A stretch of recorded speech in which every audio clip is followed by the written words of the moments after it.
आज इस कक्षा को आरंभ करने से पहले हम आपको याद दिला दें, ये सभी जानते हैं कि ये पर्युषण महापर्व का ये पहला दिन है और साथ ही भारतवर्ष के स्वतंत्रता दिवस का भी संयोग है।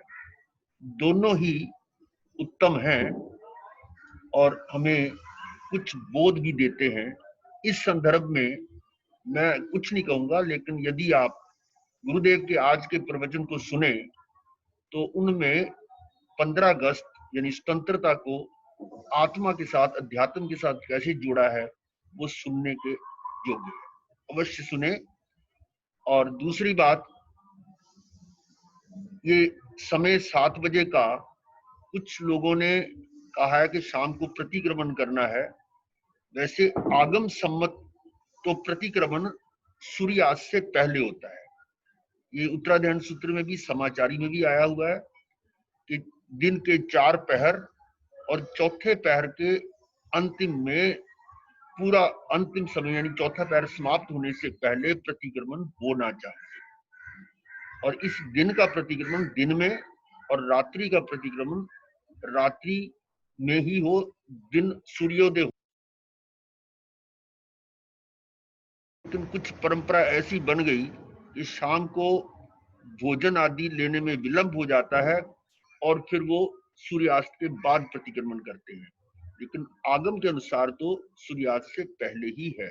फिर भी हम इस विषय पर सोच रहे हैं और अंशुल भाई भी कह रहे हैं कि इन दिनों पर्युषण पर्वों में हम शाम का जो संध्या की जो कक्षा है इसको स्थगित कर देंगे। आज तो अब कुछ जो जुड़े हुए हैं और जो नहीं जुड़े अभी, वो अपने इसका बैकअप से सुन सकते हैं, रिकॉर्डिंग आपको मिल जाएगी। तो अब हम इसके तत्व में जो चिंतन अपना चल रहा था, 14वां बोल 9 तत्व, जिसमें जीव, अजीव, बंध, पुण्य, पाप और आश्रम। तो पुण्य पाप की हमने चर्चा इससे पूर्व की थी और आश्रम में ये 20 वेद बताए हैं, लेकिन मुख्य पहले 5 हैं। एक है मिथ्यात्व, अविरति, प्रमाद, कषाय और योग। और इसकी चर्चा हमने गुण स्थानों में भी की थी कि ये 5 बंध के कारण है, आश्रव है। और सबसे बड़ा कारण मिथ्यात्व है। मिथ्यात्व है क्या? मिथ्या मान्यता कि मैं शरीर हूं, इंद्रियां सुख देती हैं, शरीर सुख देता है, जन परिजन सुख देते हैं, उनके लिए जोड़ा गया धन, ये सारी मान्यता हमारी बाहर की दृष्टि यानी शरीर को अपना मानकर किया जा रहा है। और यदि ये मान्यता मिट जाए तो वही मिथ्यात्व से सम्यक दर्शन हो जाता है। ये मिथ्यात्व ही है जो मुझे पर भाव में ले जाता है और उसी कारण मैं राग आदि भाव करता हूं और कर्मों का ढेर लग जाता है। तो ये इसमें मिथ्यात्व को समझने के लिए भी आपने एक बोल में 10 प्रकार के मिथ्यात्व के बारे में सुना था। तो उसमें मिथ्यात्व सबसे बड़ा यही है कि मैं शरीर हूं। और ये मान्यता मूल में अज्ञान के कारण है। ज्ञानावर्णीय कर्म या अज्ञान एक ही बात है। जब मैं अपने आप को नहीं जानता और पराये को, पर को अपने रूप जानता हूं, तो आप समझ लीजिए कि ये ज्ञानावर्णीय कर्म है। लेकिन वो ज्ञानावर्णीय कर्म को मैं तोड़ सकता हूं बोध प्राप्त करके कि ये कर्म तो पुद्गल ही है। तो यदि मुझे बोध प्राप्त हुआ वीतराग वाणी से, सदगुरुदेव से, कि मैं तो एक शुद्ध आत्मा हूं, अजर अमर अविनाशी, और ये शरीर पौद्गलिक है, क्षण भंगुर है, और वास्तविक सुख जो शाश्वत सुख है वो तो आत्मा में है। ये बाहर का सुख तो क्षण भंगुर है। हर सुख के आगे पीछे दुख की लाइन कतार लगी हुई है। तो ये जब समझ में आ जाता है तो मेरा ज्ञानावरणी निर्जरित हो जाता है, समझ लीजिए ज्ञानावरणी गया। और इसी प्रकार से ज्ञान प्रकट होगा तो दर्शन भी प्रकट होगा। जब ज्ञानावरणी का क्षयक्षम होता है तो दर्शनावरणी का भी क्षयक्षम होता है, और इन दोनों के कारण दर्शन मोहनीय या मिथ्या मान्यता भी घटती है। और यदि क्षय हो जाए तो मूल तक समाप्त हो जाती है। तो मिथ्यात्व क्या है? ये दर्शन मोहनीय का अंग है कि दर्शन मोहनीय मिथ्या मान्यता और अज्ञान उसी के कारण मिथ्यात्व है। और ये जीव अनादि काल से अनंत काल से मिथ्यात्व में ही जन्म मरण कर रहा है। अन्यथा हम अब तक सिद्ध बुद्ध मुक्त हो जाते। तो मैं आप जो भी हैं अनंत काल से जन्म मरण कर रहे हैं, उनके पीछे सबसे बड़ा कारण ये मिथ्यात्व है। तो आश्रम में मिथ्यात्व ही बड़ा है, और मिथ्यात्व के कारण ही जब मैं शरीर को अपना जानता हूं, उसके भाव यानी उसके स्वभाव को अपना स्वभाव जानता हूं कि जो शरीर में हो रहा है वो मुझ में हो रहा है। जो वो पुद्गल है, लेकिन पुद्गल के अंदर जो भी ग्रहण या मिलना बिछड़ना गलना सड़ना जो कुछ भी हो रहा है वो मैं समझता हूं कि मुझ में हो रहा है। यही मिथ्यात्व, यानी उसके कारण ही वो उस भाव से हट नहीं पाता, यानी पर भाव में चला जाता है। अपने स्वभाव को तो भूल जाता है और दूसरे के स्वभाव को अपना जानता है। इसको हम कहते हैं कि पर भाव में चला गया। और पर भाव से हटना ये पचखान कहलाता है। पर भाव से हटना, स्वभाव और पर भाव को जान लेना, ये तो ज्ञान है। लेकिन ज्ञानी किसको कहते हैं? जो स्वभाव और पर भाव को जानकर पर भाव से परास्त नहीं होता। तो जो परास्त हो रहा है, इसका अर्थ है वो पर भाव से नहीं हट रहा, तो वो अविरति है। अविरति मतलब अर्थात जो रति और अरति दोनों में संलग्न है। रति के लिए आपको बताया था कि जो मनोज्ञ वस्तु या स्थिति है उसके प्रति आसक्ति अनुराग, और जो मनोज्ञ नहीं अमनोज्ञ है यानी मनपसंद नहीं है तो उसके प्रति वितृष्णा घृणा द्वेष आदि अरति कहलाता है। तो रति और अरति दोनों ही पाप हैं। इनसे विरत होना विरति कहलाता है, और जो विरत नहीं हुआ उसको हमने कहा अविरति।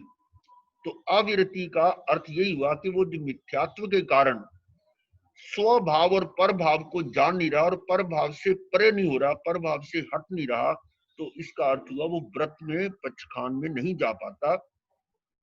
इस अविरति का ये मूल में मिथ्यात्व हुआ, और अविरति कारण भी कर्म बंध, अनंत कर्मों का बंद हो रहा है, क्योंकि वो अविरति में रहकर शरीर आदि भाव में रहकर अनंत कर्मों का बंद करता है, अनंत ये राग आदि भाव करके। और इसी के कारण उसकी दृष्टि स्व में न रहकर पर में चली जाती है, और इसको कहा हमने प्रमाद। जब जीव या आत्मा स्वयं को जान रहा है, स्वयं को देख रहा है और स्वयं में भी रमन कर रहा है, तो हम कहते हैं कि वो अपने आप में है और वो मोक्ष है उस समय। लेकिन भाव अगर बाहर आ जाता है, पर पे दृष्टि आती है, तो उसको प्रमाद कहा।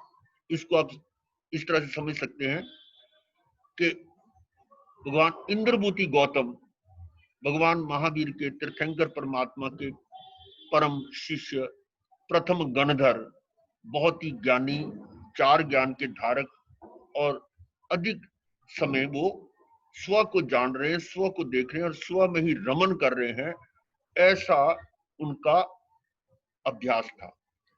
लेकिन आप ये भी जानते हैं कि अगर 48 मिनट यानी एक मुहूर्त, 2 घड़ी तक वो स्वभाव में रह जाए, पर भाव में न जाए, तो केवल ज्ञान मोक्ष हो जाता है। अब जब भी वो 2 घड़ी पूरी होने से पहले उनका ध्यान बाहर आता था, तो वो किस जगह पर जाता था? साक्षात तीर्थंकर परमात्मा, उनकी तरफ दृष्टि जाती है, या उनसे कोई प्रश्न पूछते हैं तो इस बात को लेकर भगवान ने उनको क्या निर्देश दिया, क्या चेतावनी दी कि अरे इंद्रभूति गौतम, मुझे क्यों देख रहे हो, स्वयं को देखो, स्वयं तुम भी वही हो जो मैं हूं। ये बोध दिया कि जो मैं हूं वही तुम हो। और इस बात को आपके उत्तराधायन सूत्र में 10वें अध्याय में 36 गाथाओं में 36 बार कहा गया है कि गौतम क्षण भर का भी प्रमाद मत कर। अब वो क्षण भर का प्रमाद कैसे कि एक क्षण के लिए भी वो यदि बाहर आते हैं तो वो भी प्रमाद माना। उनको बोध दिया कि जैसे ये मनुष्य जन्म मिलना अति दुर्लभ है और ये प्राप्त हुआ है ये अवसर, तो इसका एक क्षण का भी प्रमाद मत कर। तुम इतने निकट पहुंच गए हो, इस तीर के किनारे पर पहुंच गए हो, तो अब एक छलांग क्यों नहीं लगाते कि ये संसार से पार हो जाओ। ऐसे करके अनेक कि आयुष का कोई भरोसा नहीं है, एक ओस की बूंद है, न जाने कब वो विलुप्त हो जाए, तो इसलिए क्षण भर का भी प्रमाद मत कर, ऐसा करके 36 बार कहा। तो आप देखिए, कई तो ये सुना भी, कई कहते हैं कि प्रमाद तो वो थे ही, प्रमादी नहीं थे, उन्होंने तो उनका नाम लेकर हमें कहा है कि वो प्रमाद मत कर। नहीं, एक क्षण के लिए भी प्रमाद जो है उनकी रुकावट कर रहा था, उनमें उस मोक्ष में या केवल ज्ञान में रुकावट हो रही थी। उसी को उन्होंने कहा कि एक क्षण का भी प्रमाद मत कर। अब आप इसको अपने आप पर घटित करें, क्या हम एक क्षण के लिए स्वभाव में जाते हैं?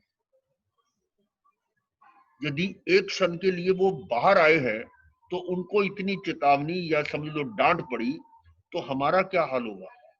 हमारी स्थिति क्या है कि हम तो कुछ क्षणों के लिए भी स्वभाव में नहीं जाते, हर समय दृष्टि बाहर है।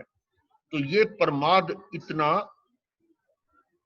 सूक्ष्म है, फिर भी वो मोक्ष में रुकावट कर रहा है। और इसका कारण भी क्या है? वो मिथ्यात्व से बंधा हुआ है। मिथ्यात्व जाएगा, अविरति, फिर प्रमाद। इसी प्रकार से फिर एक कषाय का वर्णन आता है। कषाय क्या है? ये क्रोध, मान, माया, लोभ, ये सब कषाय है। इनकी अलग अलग तरतमता बताई थी, अनंतानुबंधी, अप्रत्यक्षानावर्णीय, प्रत्यक्षानावर्णीय और संज्वलन, ये कषाय। और ये कषाय ही है जो कर्म बंध का कारण है। आपको मालूम होगा, जब हमने कर्म की बात करी थी तो उसमें कर्म कैसे बंधता है कि कार्मन वर्गना के पुद्गल हैं जो इस लोक में ठसाठस भरे हुए हैं। लोक में क्या, जहां मैं हूं वहां पर भी है। और जैसे ही मैं राग आदि के भाव करता हूं, अर्थात कषाय के भाव करता हूं, तो ये कार्मन वर्गना के पुद्गल मेरी तरफ आकर्षित हो जाते हैं, मेरे साथ आ जाते हैं, जिसको हम कहते हैं द्रव्य आश्रम हुआ। द्रव्य आश्रम यानी द्रव्य से वो मेरे साथ आ गए। अब मेरे कषायों की तीव्रता और मंदता के अनुसार उसका जो स्थिति और अनुभाग बंद कषायों के अनुसार हो जाता है। जितने अधिक कषाय तीव्र होंगे और अधिक देर तक होंगे, उतना उसका अनुभाग और स्थिति बंद अधिक हो जाता है। योग तो मात्र उसमें सहयोगी है। योग और कषाय दोनों मिलकर ये कर्म बंद होता है। और इसके लिए क्रोध, मान, माया, लोभ, इस पर भी हमने चर्चा की थी कि क्रोध है तो उसके पीछे मान भी है। जो क्रोधदर्शी है वो मानदर्शी, जो मानदर्शी है वो मायादर्शी, जो मायादर्शी है वो लोभदर्शी, यानी कि उसके पीछे लाइन है।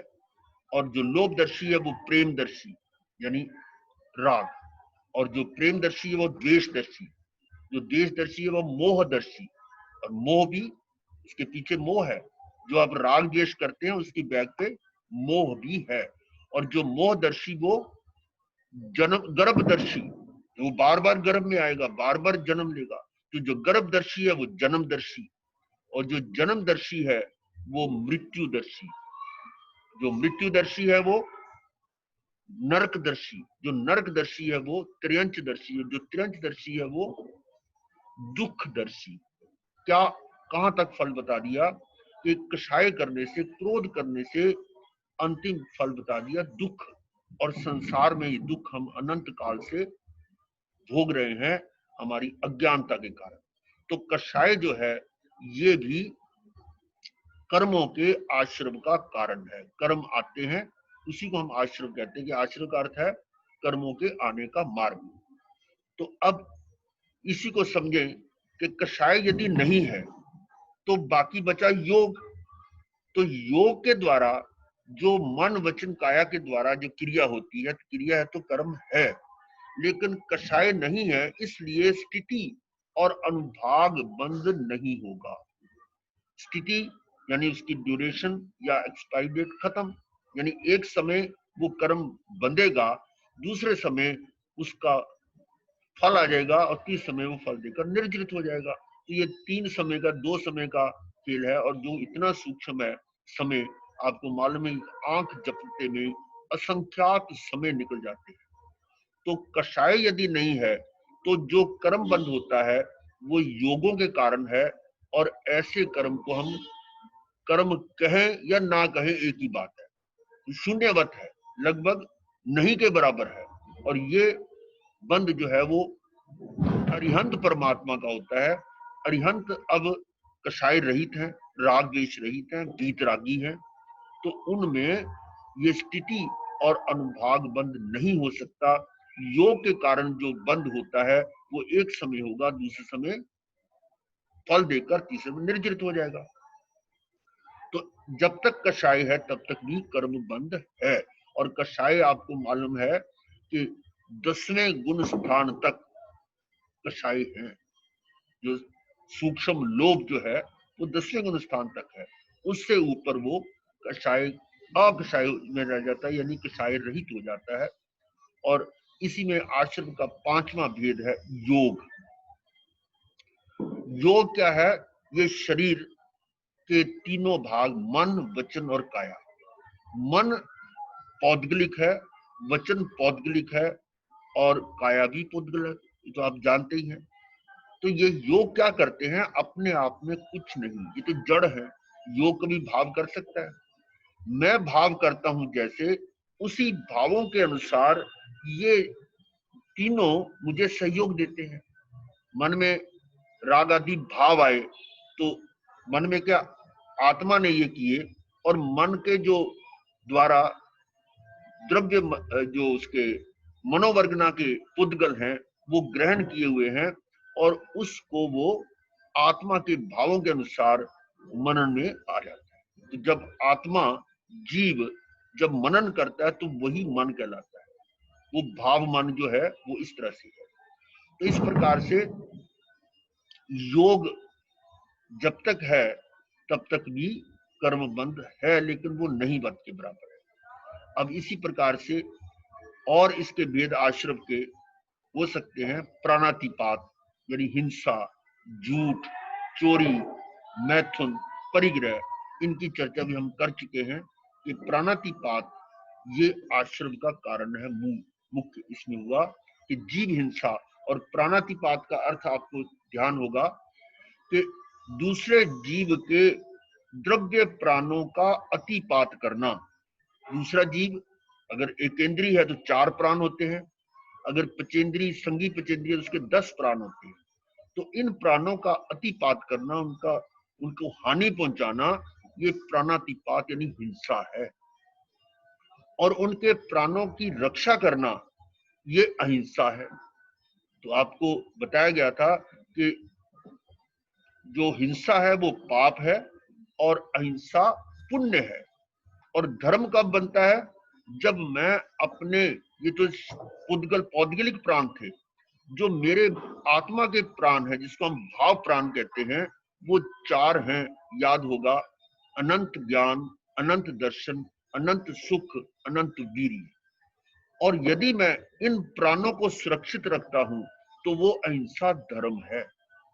अहिंसा धर्म यानी कि उस समय वो अपने स्वभाव में होगा तो पर भाव से अपने आप ही हट गया, और कोई प्रतिक्रिया, कोई राग आदि भाव हो ही नहीं सकते, और जिसके कारण ये हिंसा हो। तो हिंसा अहिंसा धर्म कब बनेगा? जब जीव या आत्मा अपने स्वभाव में आ जाता है। इसी प्रकार से मृषावाद, जो झूठ है, असत्य है, जो सही नहीं है, सत्य को असत्य बोलना, असत्य को सत्य बोलना, ये मृषावाद।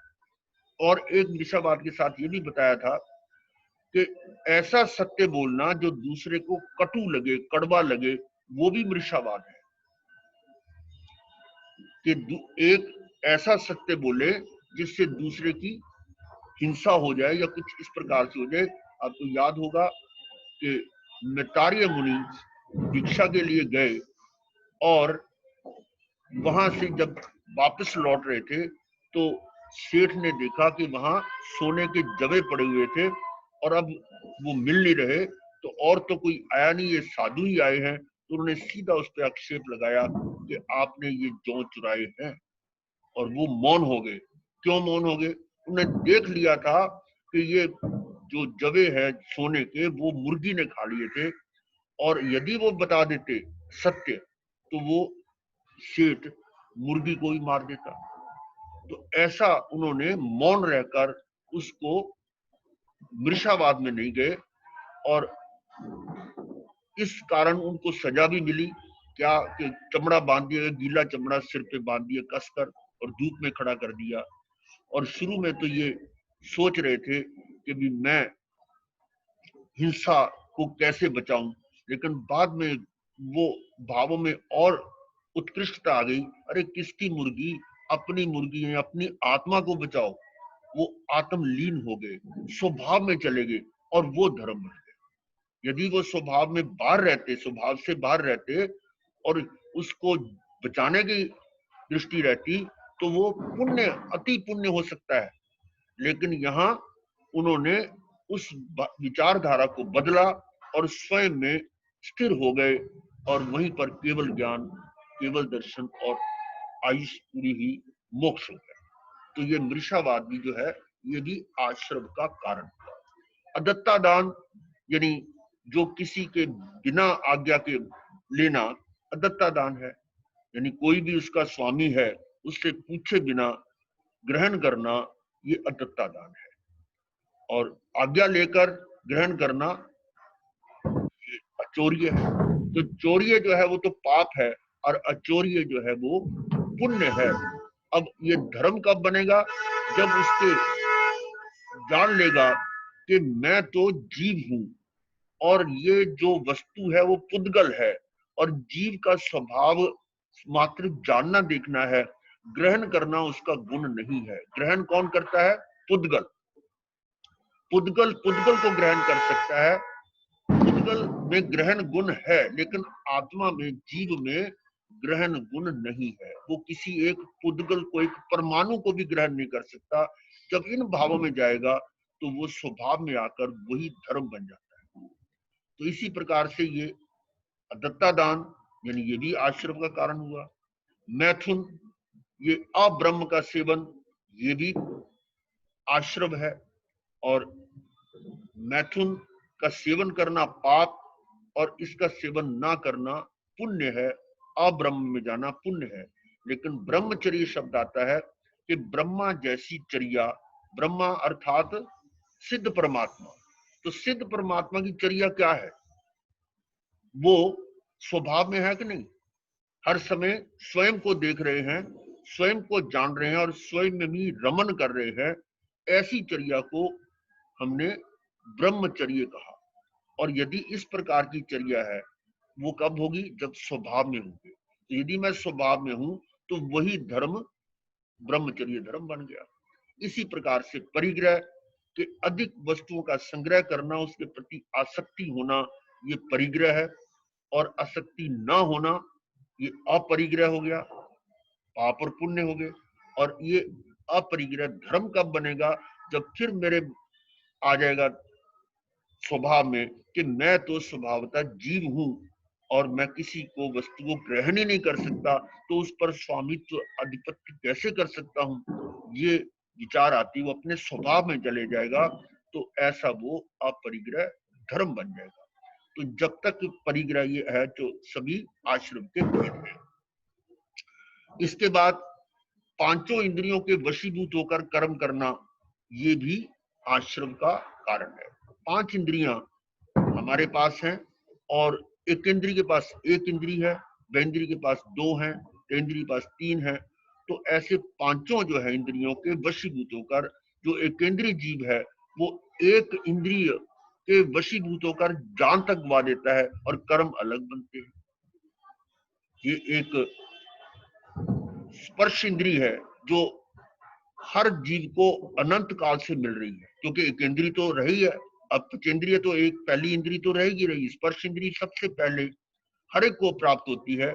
और स्पर्श इंद्रिय के वशीभूत होकर कैसे कैसे एक एक जीव का वर्णन हमारे उत्तराध्ययन सूत्र के 32वें अध्याय में बता रखा है कि एक एक इंद्रियों के वशीभूत होकर वो अपनी कितनी जान भी गवाता है और कर्म का बंध भी करता है। और इसी प्रकार से ये पांचों इंद्रियों के वशीभूत होकर जो कर्म करना, ये आश्रव का कारण हुआ। फिर है मन वचन काया के वशीभूत होकर कर्म करना। वशीभूत अर्थात उसको मन वचन काया को अपने नियंत्रण में नहीं लिया। और कारण क्या है कि आप समझते कि मन मानता नहीं, वचन काया इसको आपने कंट्रोल में वशीभूत किया नहीं। करने वाला कौन है? वो मैं आत्मा ही हूं। अपने आत्मा के भावों को शुद्ध कर ले, स्वभाव में आ जाए, तो ये मन वचन काया भी वशीभूत हो जाते हैं। आजकल आप गुरुदेव के प्रवचनों में सुन रहे हैं मन गुप्ती, वचन गुप्ती, काया गुप्ती। ये है क्या? मन गुप्ती से एकाग्रता आती है और एकाग्रता जो है आपको अध्यात्म में, उसमें संबर में ले जाने, ये अध्यात्म के चिंतन में ले जाने का कार्य करती है। और वचन गुप्ती क्या है? वचन से निर्विकारिता, निर्विचारिता आ जाती है और वो भी आगे संबर में ले जाने का कार्य करती है। और ऐसे काया, काया जो है, काया गुप्ती क्या है कि काया पर जो कुछ हो रहा है उसके प्रति ध्यान ना जाए। और इसको तीनों को आप गायत्सर के पाठ में बोलते हो ठाणे नंग, मोने नंग, झाने नंग, यानी स्थिर कर देना काया को, मौन हो जाना, और वचन से भी मौन हो जाना और मन से मनन बंद हो जाए।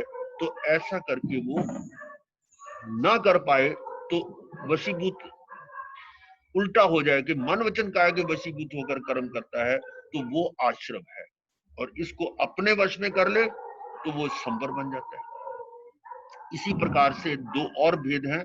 उपकरणों, वस्तुओं आदि को लेते या रखते समय असावधानी रखना, विवेक ना रखना, ऐसा लेने देने में भी इस प्रकार की होना कि भी कोई हिंसा हो जाती है, किसी की हिंसा हो सकती है, तो असावधानी रखना ये भी आश्रव का कारण है। तो इस प्रकार से ये 20 भेद आश्रव के बताए। और इस आश्रव का मिथ्यात्व से शुरू होकर सबसे मूल कारण तो मिथ्यात्व ही है, सबसे बड़ा द्वार मिथ्यात्व है। इसको तोड़ दिया तो समझ लीजिए कि आपने पहाड़ तोड़ दिया और बाकी तो इनके मुकाबले में कुछ भी नहीं है, वो तो एक छोटा सा कंकर है। ये बड़ा तो पहाड़ है जो मिथ्यात्व का है, इस आश्रम को तोड़ना है। और इसी के साथ अगला तत्व आता है संबर। संबर जो है ये मिथ्यात्व का विलोम है, ये आश्रव का विलोम है। जहां जहां आश्रव के कारण दिए गए थे उनका विलोम कर दो तो ये संबर के भेद आ गए। और संबर के बारे में ये आपको पहले भी बताया था कि जो कर्मों के आने के जितने भी मार्ग हैं उनको बंद कर दिया जाए तो संबर है। यदि मार्ग खुले हुए हैं तो संबर नहीं। पाप और पुण्य दोनों कर्म के आने का कारण है।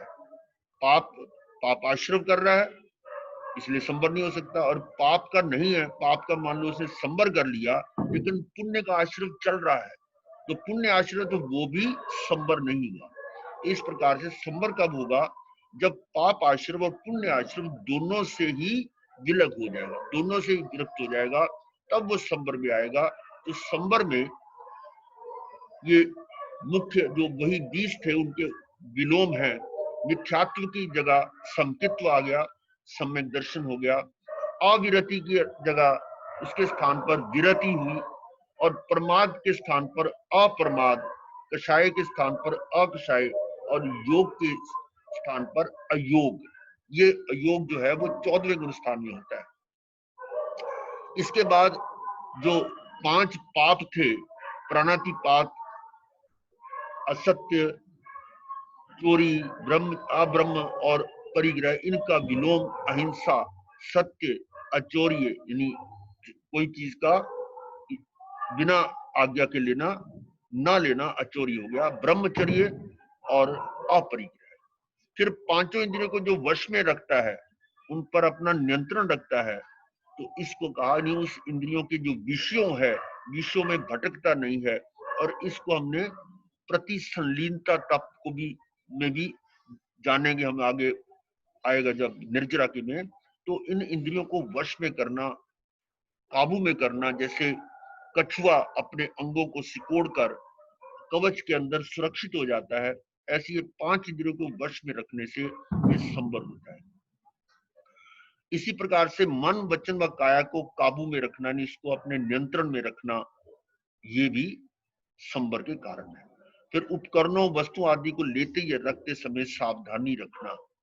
अब देखिए, इसमें संवर के लिए जितने भी रास्ते हैं कर्म के आने के, उनको जब तक पूर्णतः बंद नहीं करेंगे तो वो संवर नहीं है। अगर आंशिक रूप से कुछ समय के लिए बंद कर रहे हैं तो अंश अंश में वो संवर हो सकता है, लेकिन वास्तविक संवर नहीं है, क्योंकि उस समय कर्मों के आने का मार्ग भी खुला हुआ है। आप कितनी भी निर्जरा करते जाए, लेकिन और कर्म जुड़ रहे हैं तो वो संवर नहीं है।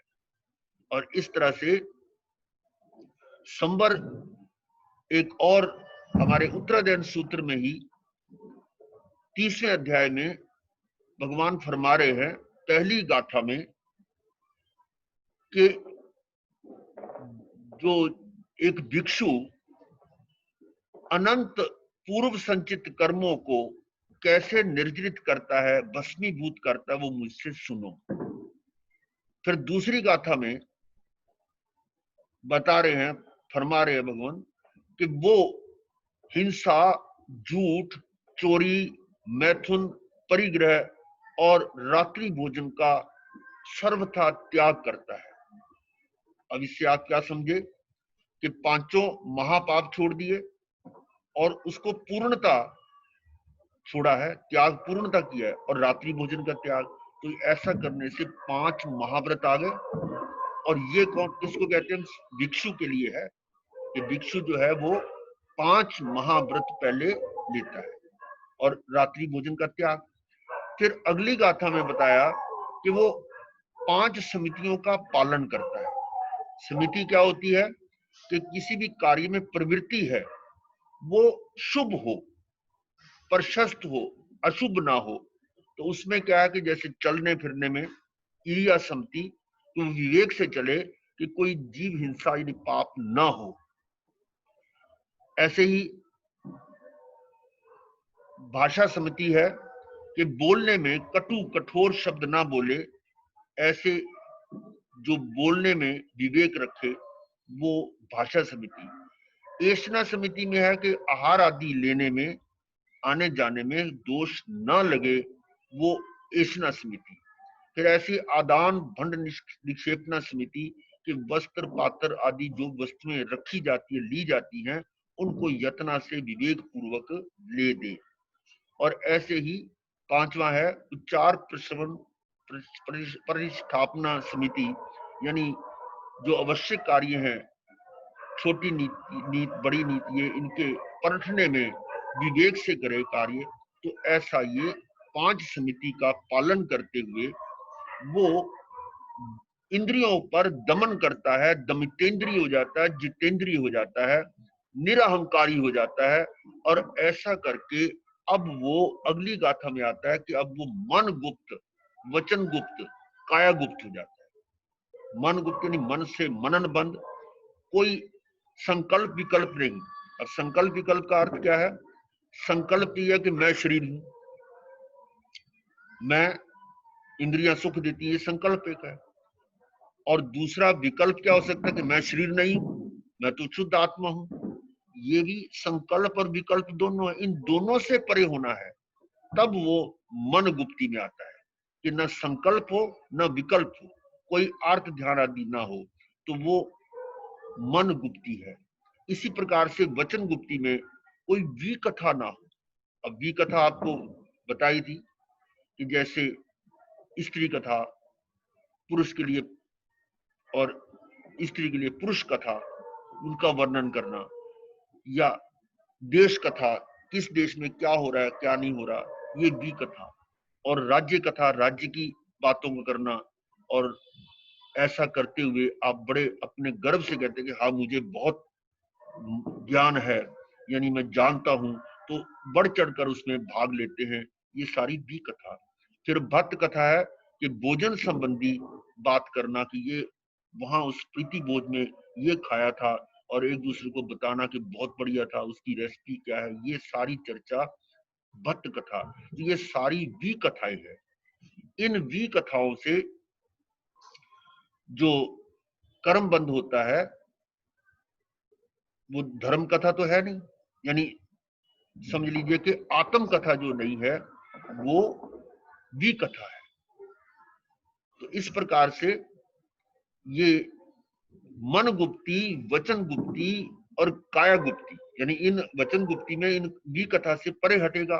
और काया गुप्ती क्या है कि काया को स्थिर करके उसमें जो कुछ भी हो रहा है उसकी तरफ उसका ध्यान न जाए, काया में कुछ यानी किसी प्रकार का भी अनुभव न आए, यानी काया से दृष्टि हटा दे, काया से कायातीत, ऐसे ही मनातीत, वचनातीत और कायातीत, ये तीनों मन गुप्ती, वचन गुप्ती, काया गुप्ती, ऐसा करने के बाद आप समझ लीजिए कि वो संवर में आ गए।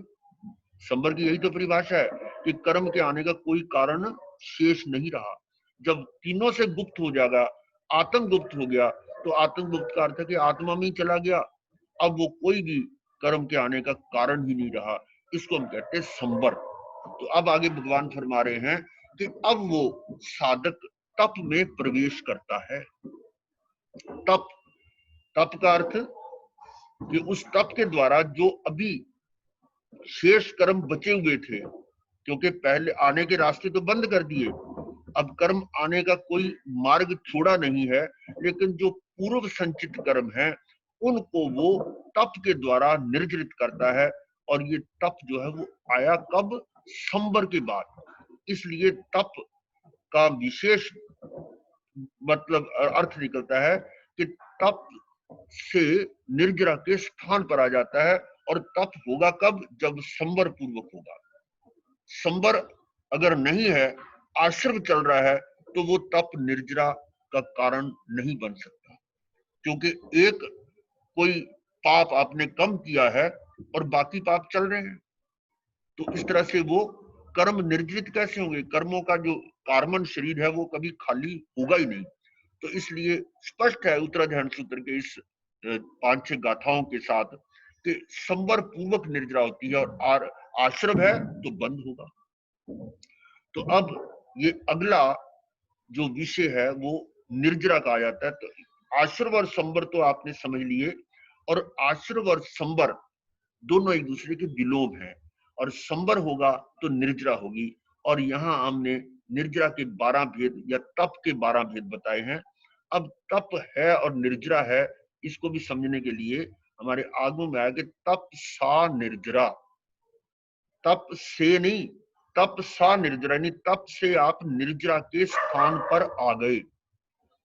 निर्जरा का स्थान है, जैसे आप कोई विद्यार्थी है, उसको किसी अच्छे इंस्टीट्यूट में, अच्छे कॉलेज में दाखिला मिल गया, एडमिशन मिल गया, तो वहां पर डिग्री मिल सकती है, मिल सकती, मिली नहीं है। यदि वो उस कॉलेज में उसी हिसाब से पढ़ाई नहीं करता या परिश्रम नहीं करता, तो डिग्री कहां से मिलेगी? डिग्री मिलेगी तो हम कह सकते हैं कि वो कॉलेज डिग्री देने वाला है। इसी प्रकार से तप आप किए जा रहे हैं, लेकिन उस तप से निर्जरा नहीं हो रही है, तो उस तप को निर्जरा नहीं कह सकते। लेकिन व्यवहार में हम यही कहते हैं कि तप निर्जरा का भेद, तप के भेद या निर्जरा के भेद है। तो इसमें बाह्य तप और अभ्यंतर तप दो भेद हैं। बाह्य तप जो बाहर से दिखता है और अभ्यंतर जो बाहर में दिखता नहीं है। और आज जैसा पर्यूषण महापर्व शुरू हो रहे हैं तो लोगों में काफी उत्साह होता है कि हम अधिक से अधिक तप करें। और तप के द्वारा यदि आप बाह्य तप ही कर रहे हैं और अभ्यंतर में नहीं जा रहे, स्वभाव में नहीं जा रहे, तो धर्म नहीं बनता, स्वभाव में तो गए नहीं। और ये जो बाह्य तप है वो 6 बताए गए हैं: अनशन, उनोदरी, दीक्षाचरी, रस परित्याग, काय क्लेश, प्रतिसंलीनता।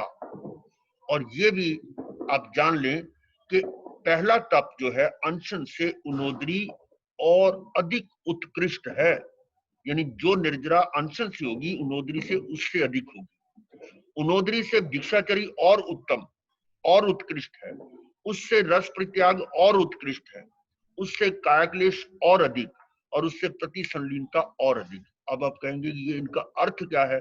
अनशन किसको कहते हैं, उनोदरी किसको कहते हैं, दीक्षाचरी किसे कहते हैं, रस परित्याग क्या है, कायक्लेश क्या है, प्रतिसंलीनता क्या है? तो इसके बारे में भी थोड़ा हम समय के अनुसार चर्चा कर रहे हैं। अनशन जो है ये पहले नंबर का, पहले क्रम का तप है। अनशन का अर्थ होता है कि कुछ समय के लिए आपने चारों आहार का त्याग किया है। अशन कहते हैं, अशन, पान, खादिम, स्वादिन, ये 4 प्रकार के आहार होते हैं, उनका सेवन कुछ समय के लिए टाल देना, वो अनशन है। वो क्या हो सकता है कि एक मुहूर्त भी हो सकता है, एक नौकारसी है 48 मिनट का ही हो सकता है, पूरे दिन का भी हो सकता है, उपवास है, बेला है, तेला है। ऐसे करते करते कितने भी तप, मांस खमन या और अधिक भी, ये सारा अनशन में आता है। और इस अनशन से लाभ क्या है कि उस समय आप जो भोजन संबंधित हिंसा है उससे आप बच रहे हैं, वो हिंसा का पाप आपको नहीं लग रहा। लेकिन आप इस पर चिंतन करें, क्या और दूसरे पाप नहीं है? यदि मिथ्यात्व पड़ा हुआ है तो सबसे बड़ा पाप तो वही है कि जब हमने शरीर पर दृष्टि रख ली कि शरीर तप रहा है लेकिन उसके पीछे उनके भावों को पकड़ा नहीं है, जो कर्म है वो हमारे निर्जित हो नहीं रहे, तो इस अनशन का भी वो लाभ नहीं मिलता। मात्र इतना है कि वो पुण्य बंद कर देगा, कि कुछ पाप से आप विरत हुए हो तो वो अनशन पुण्य का कारण हो सकता है। तो ये अनशन की बात, ये तब निर्जरा कब बनेगी? जब वो संवर पूर्वक तप, संवर पूर्वक तप होगा तो वो निर्जरा का कारण, निर्जरा बनती है। लेकिन अगर संवर हुआ नहीं है, आपके सारे और पाप चल रहे हैं, घर गृहस्थी में रहते हुए, संसार में रहते हुए, मैं तो ये समझता हूं कि कोई भी इस तरह से अन्य पापों से बच नहीं सकता, क्योंकि सम्यक दर्शन ही नहीं हुआ, मिथ्यात्व में ही है, तो पाप तो सारे उस पर आधारित है। तो अगर उन आश्रम को वो बंद नहीं कर पा रहा तो फिर वो अनशन उसमें निर्जरा नहीं कर पाएगा, आंशिक निर्जरा होगी। तो एक आध कर्म जो आया उसको आपने निर्जरित कर दिया, लेकिन उसके भोगने भोगते हम और अनंत कर्मों का संचय कर लेते हैं। ये बाह्य तप जो है वो इस प्रकार से, अनशन जो है अगर संवर पूर्वक हो तो वो निर्जरा, पूर्ण निर्जरा होगी, और यदि आश्रम सहित है तो वो निर्जरा नहीं है। अनशन करने में अब साथ में पाप भी कैसे चल रहे हैं? जो व्रत करता है, बेला तेला अठाई करता है, तो उसको समाज के अंदर यश प्रतिष्ठा मिलती है, मान सम्मान मिलता है, और उसके मन में ये मान अहंकार का पाप भी आ जाता है, या लोभ भी आ जाता है, कुछ मुझे मिलेगा। इस प्रकार के एक तप करने से, यानी एक हिंसा को थोड़ा सा बचाने के उसमें कितने और पाप जोड़ लेता है, एक शायद कम नहीं होता, सारे और जुड़ जाते हैं। तो इस प्रकार से अनशन यदि प्रदर्शन है, दिखावा है, तो वो पाप का कारण है। और इसीलिए पुराने संत कहा करते थे कि जो तप है वो गुप्त होना चाहिए, किसी को दिखना नहीं चाहिए। उसका अर्थ ये कि ये बाह्य तप अभ्यंतर तप बन जाएगा।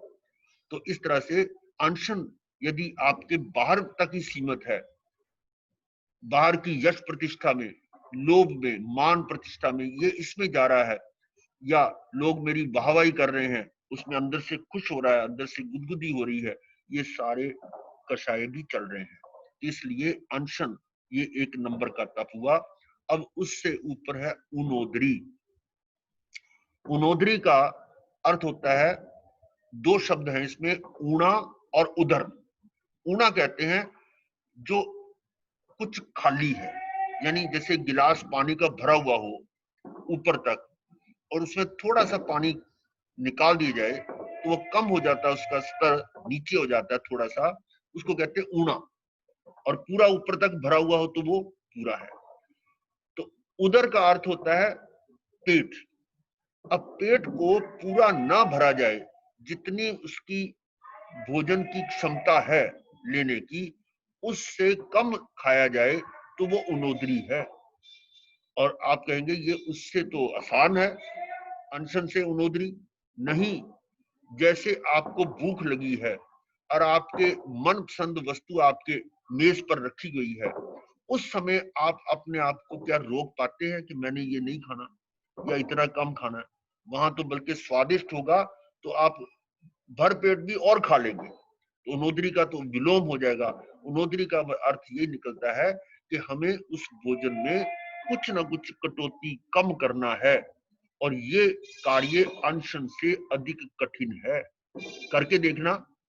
और इसी कारण उनोदरी को निश्चित से अनशन से उत्कृष्ट माना है। तो इस प्रकार से ये उनोदरी तप है। इसके बाद भिक्षाचरी, ये अभी और समय शायद इतना नहीं है, तो यहां तक आपने क्या क्या सुना है या चिंतन किया है कि आश्रम क्या है, संबर क्या है, और आश्रम जब तक है तो कर्म बंद होगा ही होगा, और जब आश्रम नहीं है, संबर में आ गए, तो तब निर्जरा होती है। तो इस प्रकार से संबर पूर्वक निर्जरा होती है, इस बात को ध्यान में रखें।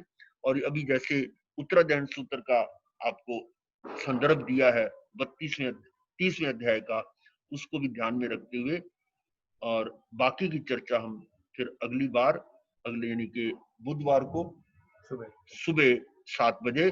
और ऐसा जैसे कि अभी कुछ सोच रहे हैं कि शनिवार को शाम को संवत्सरी महापर्व भी है, और उस दिन प्रतिक्रमण में अधिक व्यस्त होते हैं, तो इसलिए वो शनिवार का जो है ये क्लास कक्षा स्थगित रखी जाएगी।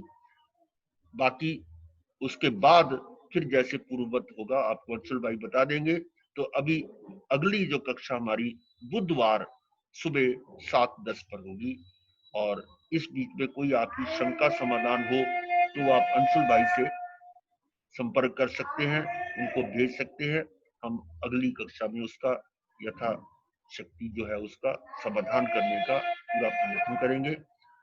और इसी के साथ गुरुदेव की आज्ञा से चत्तारी मंगलम, अरिहंता मंगलम, सिद्धा मंगलम, साहू मंगलम, केवली पुनत्तो धमो मंगलम। चत्तारी लुगुत्मा, अरिहंता लुगुत्मा, सिद्धा लुगुत्मा, साहू लुगुत्मा, केवली पुनत्तो धमो लुगुत्मो।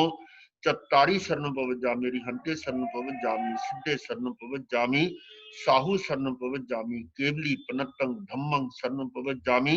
चार मंगलिक, चार उत्तम, चार शरणा, और न शरणा कोई जो भव प्राणी आदरिक शय अमर। प्रश्न वगैरह की हाँ वो तो ग्रुप में डाले रहे हैं। बात